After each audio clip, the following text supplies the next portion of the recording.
Jeffrey Sachs is a world-renowned economist and a professor at Columbia University. He has been crucial in shaping the Sustainable Development Goals, the Millennium Development Goals, and has been an advisor to UN Secretaries General and heads of state around the world. If you checked social media recently, you'd see he has been quite passionate, maybe a little angry at the West, particularly the United States, so he says, edging us closer to nuclear catastrophe. But does that mean he's also become an apologist for autocrats and dictators? Up next on the InnerView, I'll ask Jeffrey Sachs all of that and more.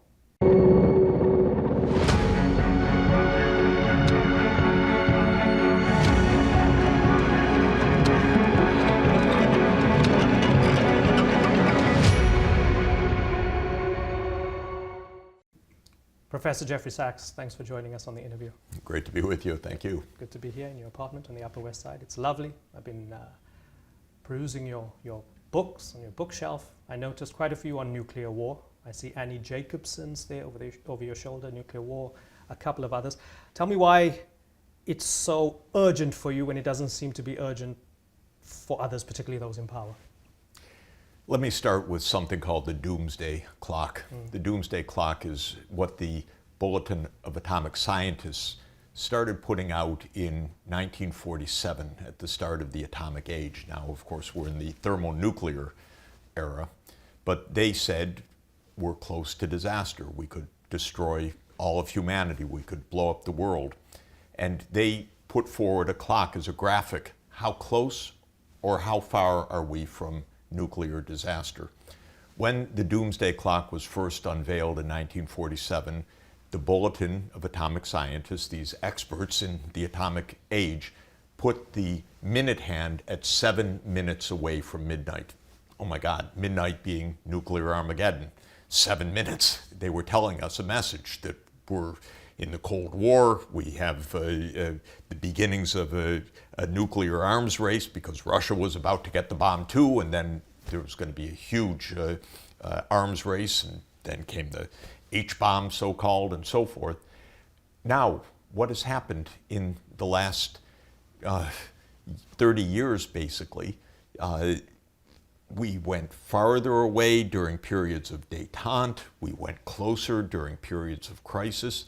But since 1992, every U.S. president, in my view, and according to the clock, has been in an administration where by the end of the term, the minute hand or the second hand is closer to nuclear Armageddon than it was when the president came into office. Where are we today, according to the Doomsday Clock? 90 seconds from midnight. This means, according to this expert view, with which I concur, we are closer to nuclear war than we have ever been in human history. You mentioned Annie Jacobsen's book, Nuclear War, a Scenario. This is a short book about a short war. It takes about 2 hours for the world to end in this technical scenario that this superb reporter lays out meticulously, second by second. She interviewed all the atomic scientists that would talk on the record. She interviewed former Pentagon officials, former CIA officials, and so forth. What are the plans? What are the plans for fighting a nuclear war? What is known? What could happen? And in her terrifying book, and by the way, I listened to it as an audiobook with her narrating it in this meticulous clip language, the world comes to an end in 2 hours. And this is the realistic scenario as understood by U.S. leaders. Now, I've been around for some decades. I've advised dozens and dozens of heads of state and secretaries general of the UN, and I know a lot of these people. Some have been my students. I'm not overwhelmed at their intelligence, at their prudence, at their ability to keep us away from disaster. In fact, to a significant extent, I am not only underwhelmed, I watch U.S. foreign policy very close up. I watch it not only from the perspective of an expert in the United States, but from my peregrinations around the world, which are nonstop because my job is around the world. And I don't trust the United States at all. I don't trust the judgment. I don't trust how they act. I don't trust U.S. policies. And I think they are bringing us more and more to disaster. Why? Why? Because there's a certain arrogance. And I learned about this as a kid when J. William Fulbright, who was a great senator of the United States and chairman of the Senate Foreign Relations Committee in the 1960s during the Vietnam War stupidity and debacle of the United States, wrote a book called The Arrogance of Power. And I remember holding it to this moment as a kid. And he said, our government, the U.S., he was the chair of the Senate Foreign Relations Committee, are so arrogant that they're creating wars and that they're creating bigger and bigger risks. Well, I guess I absorbed that message. That was more than 50 years ago, by the way, basically 60 years ago just now. And I've watched closely, and I have studied these issues, I'd say, pretty meticulously. I've read and spoken and discussed with people, with heads of state. I don't trust the United States. That's the basic point. But if we say that the United States, if we go with, say, a gangster analogy, as the superpower with all this imperial hubris, yes, they are responsible for a lot of crimes, a lot of downstream effects. They have been for decades. I hope they don't revoke my visa when I'm saying I don't know about your visa. What about me? But what about the other gangsters? Because they are other gangsters. They might be smaller gangsters. Maybe they have fewer crimes because of lack of opportunity rather than because of a greater morality than the United States, perhaps. When you focus on the crimes of the superpower, and you've been accused of this, does it make you an apologist for the Chinese, an apologist for the Russians? Tell me why we shouldn't also focus on their very well documented crimes and the effects of those as well. First, if we look at things quantitatively, the biggest gangster of the 19th century was Britain, by far. And they just loved their empire, and they commanded around 25% of the world's territory at the height of the British Empire.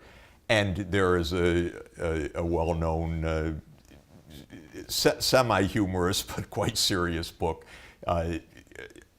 documenting the 23 countries that Britain never invaded, meaning that Britain invaded the whole world. Britain made provocations. Britain made wars everywhere. I feel the United States learned, sitting on Britain's knee, everything we know about empire we learned from Britain. And there was almost a handover of the baton from Britain to the United States, from Churchill, basically to Truman, I would say, at the end of World War II. And the megalomania took a big jump in the United States. Dean Acheson, one of our top diplomats, wrote his memoirs called Present at the Creation. Okay, well, it's a little bit of the mindset, the creation. This was, of course, what it meant was the beginning of the American-led world. Quantitatively, the U.S. absolutely is different and absolutely has a foreign policy that is different from all other countries. What other country has 750 overseas military bases? Well, why did they put their countries next to the U.S. bases? That's exactly right. You know, you look at that map of China surrounded by the U.S. military bases with that question coming out of the map. The military bases are everywhere. That's distinctive. The country number 2, by the way, of most military bases to this day, it's not China or Russia, these big populous countries. It's Britain because it's the legacy. Britain still still runs all these islands where they have naval bases and so forth, the listening systems and so forth around the world. Of course, it's not a great power anymore, but it still has more than 100 overseas military bases. How many overseas military bases does China have? It's debated. There's one for sure in Djibouti, kind of a naval repair base. It's argued that maybe there are 2 or 3 or 4, possibly. The U.S., 750. So this is quantitatively something different. Then the U.S. exercises its power in a unique way. Covert regime change. Covert regime change, basically CIA operations. The CIA was created in 1947. There's an excellent book by a scholar named Lindsay O'Rourke at Boston College, 2017. She's a student of our great political scientist John Mearsheimer, and she counts 64 covert regime change operations between 1947 and 1989. She stops at the end of the purported end of the Cold War. We now know it never ended, but she stops in 1989 because she says, I can get the documentary record till then. I happen to know firsthand many others, and we know of many others since then. What other country does that at this scale? It's unbelievable. But can't two things be true at the same time? So we can say that the CIA helped overthrow the Shah, for example, in Iran, but that doesn't mean... But by the way, one thing that's interesting, if I could just say about it, these are covert regime change operations. A little weird. Of course, the regime change is obvious. Of course, the moment it happens, everyone says the United States. So what's covert about it? What's covert about it is the United States said, no, we didn't do it. Yeah, no responsibility. We didn't do it. And then everyone looks around to, well, we pretty sure you did it, but we can't say you did it. We can't prove you did it. Or even if you can prove you did it, we better not say you did it. So there's nothing really covert about it. Sometimes it's so absurd.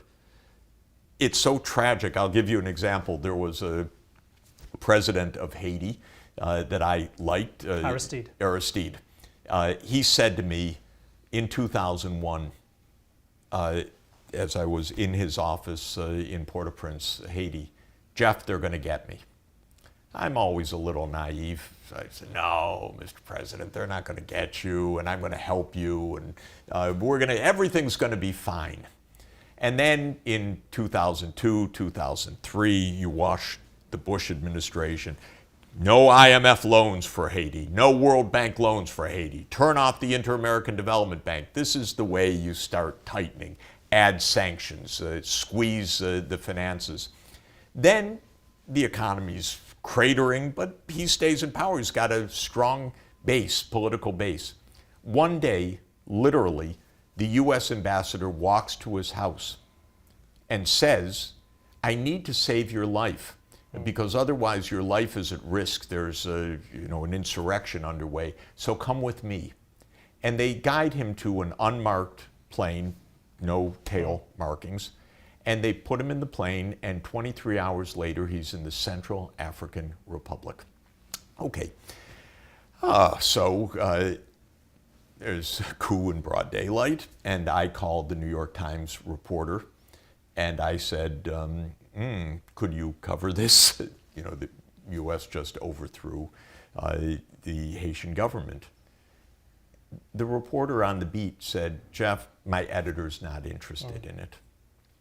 So this is a game, and it's a very, very serious game, and it's getting us closer and closer to annihilation. Because Haiti is one thing, Ukraine is another thing. Right. In Ukraine, we know in late January 2014, you have Victoria Nuland, now my colleague at Columbia University, on the phone with the U.S. ambassador to Ukraine, Jeffrey Sachs, who is still a senior State Department official. Okay, who's the new government gonna be? Yeah, maybe Klitsch. No, not Klitsch. He should stay out. I think Yatsenuk, he's the guy. They discuss who they're gonna put in for the new government. And on February 22nd, a few weeks later, it's Yatsenuk. He becomes the new prime minister. The U.S. is part of yet another coup. Is this, and by the way, that's the start of the Ukraine war. That's literally the start of the Ukraine war. The war didn't start in February 2022, it started in 2014. But there's still thousands of Ukrainians who say we had very legitimate reasons to go to Maidan against Yanukovych. We were there because we didn't like our guy. That's correct. So the point being that two things could be true at the same time, right? Yeah, but my view is that the United States should have nothing to do with overthrowing another government, period. And if you're overthrowing another government because you have a plan to put your military in that country, which is the U.S. plan since 1994, it raises the stakes a little more. And if you're putting in the military base next to the other nuclear superpower, you might say, not the best idea. Right. If you do that knowing, as I do, how many senior diplomats told the politicians, don't do that. Don't do that. This could be disaster. This could lead to war. And not just run-of-the-mill people. I'm talking about George Kennan saying this in 1997, in 1998, that this could be the most consequential disaster. Jack Matlock, who was U.S. ambassador to the Soviet Union. Bill Perry, who was Bill Clinton's Secretary of Defense. I know these people. And they know, do not overthrow a Ukrainian government so that you can move NATO forward and expect you're going to have a good outcome. So that's why I say, I don't trust the Americans. Right. No, and that's very clear. I want to come back to this through Netanyahu and Israel. Okay. Do you want him to face accountability for the crimes in Gaza, the bombing, the slaughter of thousands of people? Of course. And it is brave and right of the International Criminal Court to have indicted him. Absolutely. And do you see him as an extension of U.S. policy in the region? No. I see the U.S. as an extension of Netanyahu policy. You're lucky you're Jewish. They'd call you an anti-Semite. Well, they can call me anything they want, but I can tell you the truth. Okay. And I'll tell you the truth, by the way. Go ahead. The truth is that Netanyahu said in 1996, in a book which I recently reread called Fighting Terrorism, he laid out the whole plan. And this is, by the way, quite interesting. It's just advice to any listeners. Usually when there are terrible plans, they don't hide them. Hitler wrote Mein Kampf. And I'm not meaning to make simplistic comparisons. I'm just making the point that people say what they're going to do. Right. And in a different sphere, and again, please don't misunderstand, because every time you say one, then it's a kerfuffle that people misunderstand. But Netanyahu wrote in 1996 his plan for how he was going to make Israel safe. Brzezinski wrote in 1997 a different book called The Grand Chessboard of how he was going to make the United States the world's unipolar power. So they write the story, and you can go back and evaluate. Did they know what they're talking about? Are they full of BS? Did they cause a lot of trouble? So just on 2 points, Brzezinski in 1997 says, the U.S. can expand NATO, Russia will have no choice but to accede. What's Russia going to do? Is it going to become an ally of China? No way, says Brzezinski. Okay, interesting. Didn't quite get that one, writes Big. So that's one idea. Right. Netanyahu has a different idea, and it's coherent, but it's kind of madness. His idea is, we captured the Palestinian lands in 1967, and we're never going to give them back. There are really two schools of thought in Israel of the extremists. I don't think Netanyahu, I don't know what his religious views are. Actually, I don't care. But anyway, he says, I'm not going to give it back because it would be unsafe for Israel to give it back. So we're just going to rule over the Palestinians. There's a second take which says, we're not going to give it back because God in the year 700 BC or in the year 1000 BC, but written in a book, the book of Joshua in the year 700 BC, told us it's ours. And there are people that absolutely believe that as well. Both of them are now in an alliance in this most extremist Israeli government. But going back to 1996, Netanyahu spells out very clearly the following story. He says, we're going to keep the land. There will be resistance, Hamas, Hezbollah, other militant resistance. What will we do about it? You can't really fight the terrorists, he says. You have to fight the states that back the terrorists. And Iran is the central one in his mind. But interestingly for Netanyahu, he lays out one by one, yes, of course, Iran is the central one in his mind, but so too is Iraq under Saddam. He supported Hamas. Right. So too is Bashar al-Assad in Syria. So too is Somalia. So too is Muammar Gaddafi in Libya. So too is the government in Sudan. So you see one by so one. So too in Lebanon. Right. You know, he laid it out, and he at various times listed the countries. And one list that showed up in the Pentagon just after 9/11 was 7 countries: Iran, Iraq, Lebanon, Syria, Somalia, Sudan, and Libya. And you know what the plan was? 7 wars in 5 years. And is this the U.S. using Israel? No, no, no. This is Israel using the U.S. as if our military is in their hands, which in effect it is. You take Wolfowitz and you take Feith and you take these neocons and you take Netanyahu. They game planned the whole thing out. Well, I regard Netanyahu as having been our greatest disastrous president of the 21st century because he ran American foreign policy for 20 years and he cost us trillions of dollars. And where is the Middle East today? War in Syria, war in Lebanon, war in Palestine, unrest in Iraq, the war in Yemen, chaos in Sudan, chaos in Somalia, chaos in Libya. Great job, Bibi. You did a terrific job. So this is, to my mind, what this is all about. These people have ideas. These ideas are absolutely dangerous. And we are running out of time, so I want to keep this brief. But you're not willing to accept Netanyahu's justification for what he's doing in Gaza. You're not willing to accept that he's fighting Hamas and he's fighting terrorism. By the way, what I believe in since Resolution 242 in the fall of 1967 is a state of Palestine living aside a state of Israel. So you want a two-state solution. Yep. You're not willing to take Netanyahu's justifications for massacres and war crimes, possibly even genocide.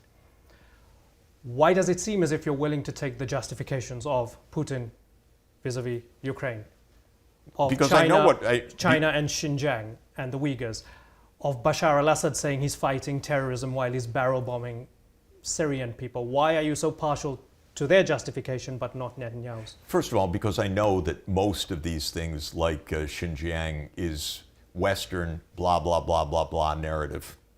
But what do you mean by that? What I mean by that is that there are tens of thousands of people being slaughtered in Gaza, and there is not even one story about murders in Xinjiang. But you'd accept some bad things are happening. It could be bad things, but to call that a genocide and to be making an actual genocide in Gaza is a game of Western narratives. You take our current story in the United States of China, the war like China. How many wars has China been in the last 40 years? Let me count them. That would be 0. Not one war in 40 years. When was the most recent war that China was in?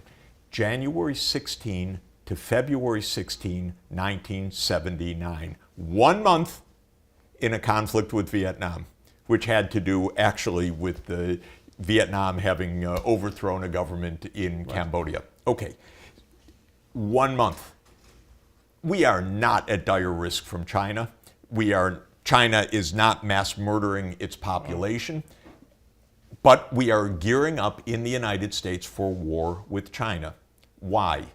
Well, once again, people actually wrote why. You have to know where to look, but if you look at the Council on Foreign Relations, an article by a former colleague of mine, Robert Blackwell and Ashley Tellis, in 2015, they say that China has become so powerful that it threatens American primacy.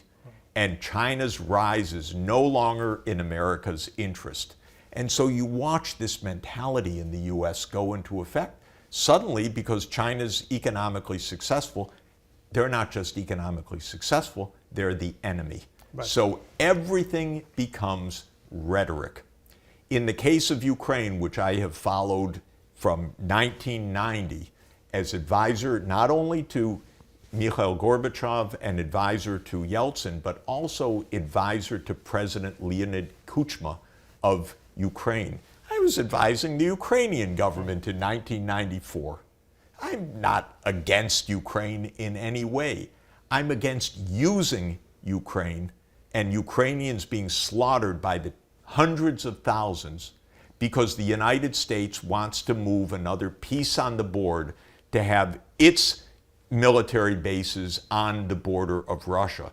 And why, by the way? Because again, there's a whole telltale line of reasoning. Just like the Soviet Union broke up, we can induce Russia to break up along ethnic lines. This is a meme of Washington. These people are out of their minds to be provoking us towards nuclear war this way.